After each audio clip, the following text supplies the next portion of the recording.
दा फैफिनबाय लंथं जुगा फैफिनबाय लंथं जुगा फैफिनबाय लंथं मदार्न जुग होननानै बर' बिमाफ्रा दख'ना बोखो बोखो मोसाबाय ससियेल मिडियायाव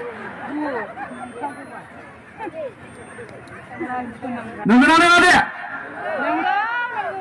बेसो लासिंसिं बाथ्रा जाय बिमाया 7 बोसोर बैसोनि फिसा हिनजाव दङ जाय बिमाया 5 बोसोर बैसोनि फिसा हौवा दङ जाय गथ'नो गुन गोनां सोलोंथाइ होनांगौ दङ जाय फिसा हिनजावनो गियान होनांगौनि बोथोर मोनफैबाय बे बिमाया गावसो दख'ना बोखो बोखो ससियेल मिडियायाव मोसाबाय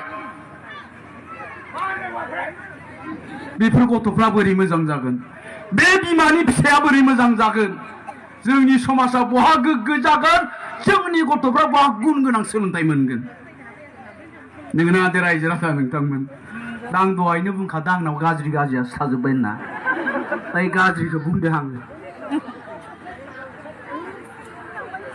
मेथाइआथ' बिदि थोनथाराखै मेथाइनि एलबामाथ' बिदि नंथारा मोसानाया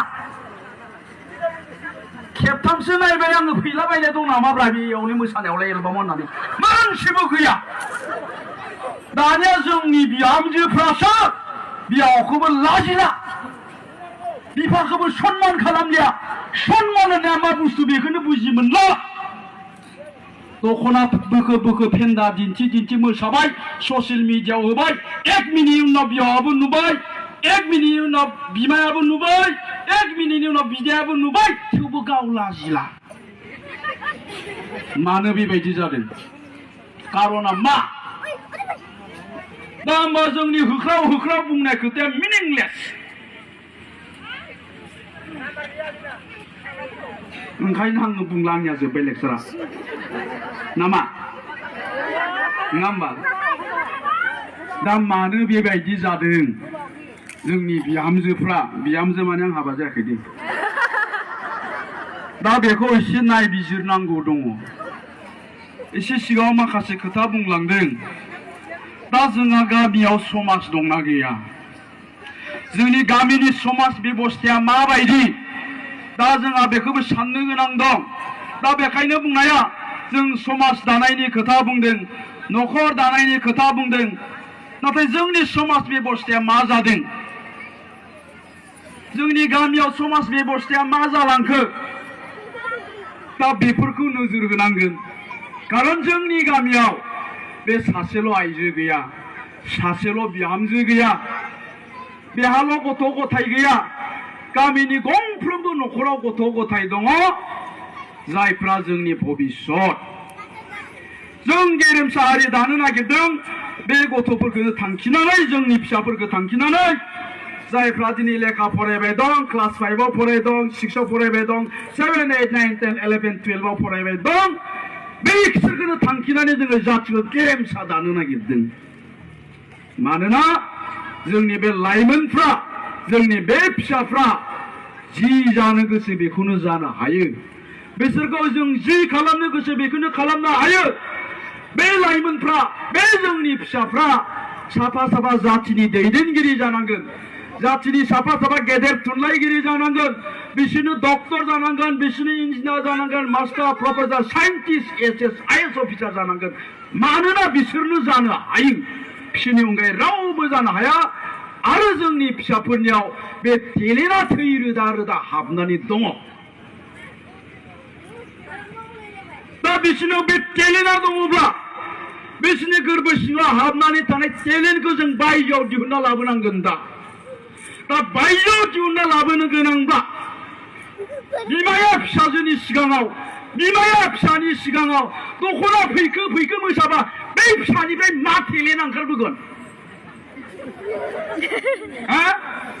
डक्टर जानाय टेलेन्ट ओंखारबोगोन नामा मा टेलेन्टआ ओंखारबोगोन होनबा जोंहा बिमा बिफाया दायित्व दंना गैया जोंनि गामिनि समाज बेबस्थायाव दायित्व दंना गैया बेफोरखौ नोजोर होनो थाखाय नङा होमबा दा आङो बुंबाय बेवहाय थानाय साफ्रोमबो बिमानि फिसाया बेवहाय थानाय साफ्रोमबो बिफानि फिसाफ्रा जि जानो गोसो बेखौनो जानो हायो दा बिसोरनि गोरबो सिङाव हाबनानै थानाय टेलेन्टखौ जों बायजोआव दिहुनना लाबोनांगोन आरो बेबायदि जानो गोनांब्ला जोंनि बिमा बिफानाव नाम्बार 1 गावसिनावनो सेल्फ कन्फिडेन्स आत्मबिश्वासा थानांगोन जे आंनि फिसाया मास्टार जानो हायो, आंनि फिसाया डक्टर जानो हायो, आंनि फिसाया इन्जिनियार जानो हायो, आंनि फिसाया मेट्रिकआव 95% लाखिनो हायो। बे सेल्फ कन्फिडेन्स आत्मबिश्वासा जोंनि बिमा बिफानाव थानांगोन आरो जोंनि बिमा बिफानाव सिमां थानांगोन। दहाय बुंदों जोंनि गाहाय आलासि बिथाङा अमानो थेमाबो नायनानै होयो, अमानो टाइमलि आदार होयो, नंगौना? फुङावबो होनांगौ, सानसुआवबो होनांगौ, बिलिफाङावबो होनांगौ। अमाया गन्द्रानिफ्राय जै गबाय अमाखौ नागिरथिङो बिमाया, बिमाया नङा बे मानसि बिमाया, फै बहा थांखो ना नागिरथिंबाय बायो, गोमाबायसो खोमा, सिखाव लांबायसो खोमा होननानै मानो नागिरथिङो? खारन साननानै लादों बियो जोंनि सम्पतिया बेनो, फाननानै 20,000 मोनगोन, बन्दक दोननाय हाखौ बेजोंनो सुख'नांगोन। जोंनि सिन्ताया बे। अमाखौ जुदि सम्पति साननानै लानो हादोंब्ला नोंनि फिसाखौ नों मानो सम्पति होनना साननानै लानो हायाखै? जोंनि फिसाया मा खालामो दा? हरनि 12टा बाजियाव धिरबिलाव गोसोथोनायखौ लानानै बार्थडे खालामहैयो, बार्थडे। हरनि 3टायावसो न'आव फैफिनो, बेखौ खिन्थु नागिरोसै। फिसाया हरनि 3टासिमबो न'आव फैयाखै, नागिरा। अखानायै 12टासिम उन्दुयो, जेबो बुङा। मा बुंहैयो बिमाया थांनानै? आयो फिसाया मेगन मोदै जाहैदों खोमाहाय। नै बाबु, आबा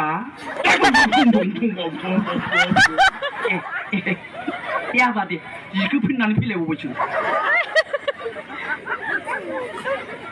बे फिसायालाय बोरै डक्टर जानो? बे फिसायालाय मेट्रिकआव माबोरै 95% लाखिनो? बे फिसायानो ड्राग्स एडिक्टेड जादों।